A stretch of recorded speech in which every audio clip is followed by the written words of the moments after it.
जय श्री राम दोस्तों। राजा जनक ने राजा दशरथ को सीता के स्वयंवर का निमंत्रण क्यों नहीं भेजा था? फिर राम और लक्ष्मण कैसे पहुंचे स्वयंवर में? दोस्तों, क्या आप जानते हैं कि राजा जनक ने सीता के स्वयंवर में राजा दशरथ को निमंत्रण क्यों नहीं भेजा था?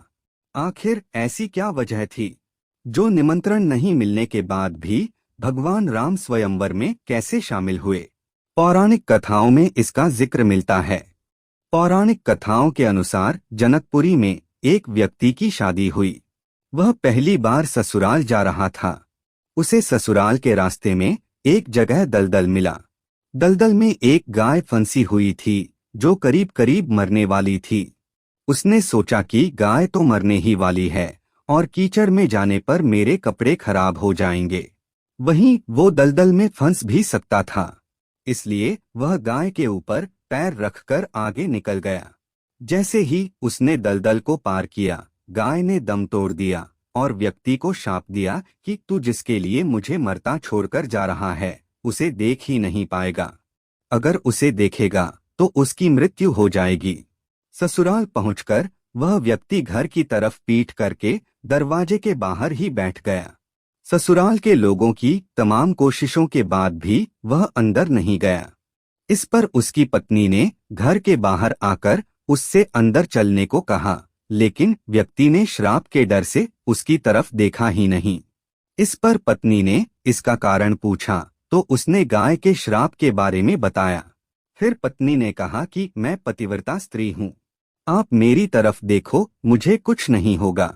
फिर व्यक्ति ने जैसे ही पत्नी की तरफ देखा तो उसकी आंखों की रोशनी चली गई। वह स्त्री अपने अंधे पति को लेकर राजा जनक के दरबार में गई। उसने राजा जनक को पूरी बात बताई। फिर राजा जनक ने राज्य के सभी विद्वानों को बुलाकर समस्या बताई और गौशाप से मुक्ति का उपाय पूछा।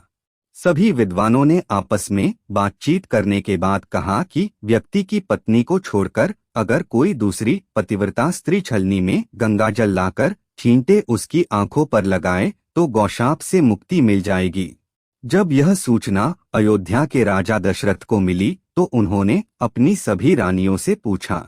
इस पर सभी रानियों ने कहा कि राजमहल तो क्या, आप राज्य की किसी भी महिला से पूछेंगे तो भी पतिव्रता नहीं मिलेगी। राजा दशरथ ने एक सफाई वाली को बुलाया। पूछे जाने पर महिला ने कहा कि वह पतिव्रता स्त्री है।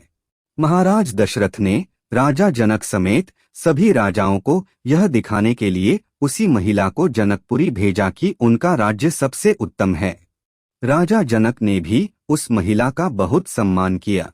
अयोध्या से आई महिला छलनी लेकर गंगा किनारे गई और प्रार्थना की कि हे गंगा माँ, अगर मैं पूर्ण पतिव्रता हूँ तो गंगाजल की एक बूंद भी नीचे नहीं गिरनी चाहिए।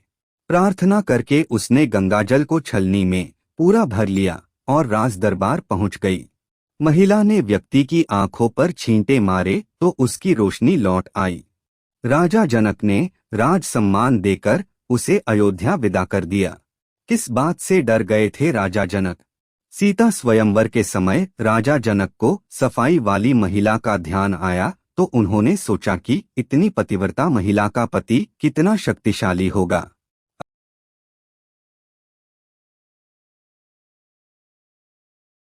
अगर राजा दशरथ ने इसी तरह से किसी द्वारपाल या सैनिक को स्वयंवर में भेज दिया तो वह तो धनुष को आसानी से उठा लेगा। ऐसे में राजकुमारी का किसी राजकुमार के बजाय सैनिक या द्वारपाल से हो जाएगा। इसी डर के कारण राजा जनक ने सीता स्वयंवर का निमंत्रण अयोध्या नहीं भेजा। जनकपुरी कैसे पहुंचे भगवान राम? अयोध्या के राजकुमार सीता स्वयंवर के समय गुरु विश्वामित्र के साथ रह रहे थे। राजा जनक ने गुरु विश्वामित्र को कार्यक्रम में पहुंचकर आशीर्वाद देने का आग्रह किया। इस पर वह राम और लक्ष्मण को लेकर जनकपुरी पहुंच गए। फिर भगवान राम ने शिव धनुष उठाकर प्रत्यंचा चढ़ाई तो वो टूट गए।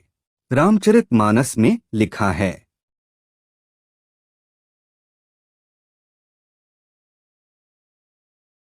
लेत चढ़ावत खैंचत गाढ़ें, काहू न लखा देख सबु ठाढ़ें, तेहि छन राम मध्य धनु तोरा, भरे भुवन धुनि घोर कठोरा, इसका मतलब है कि श्री राम ने सभा में धनुष कब उठाया, कब चढ़ाया और कब खींचकर तोड़ दिया, किसी को पता भी नहीं चला। उन्होंने सीता स्वयंवर की शर्त पूरी की। फिर राजा जनक ने महाराज दशरथ को राम सीता के विवाह का निमंत्रण भेजा।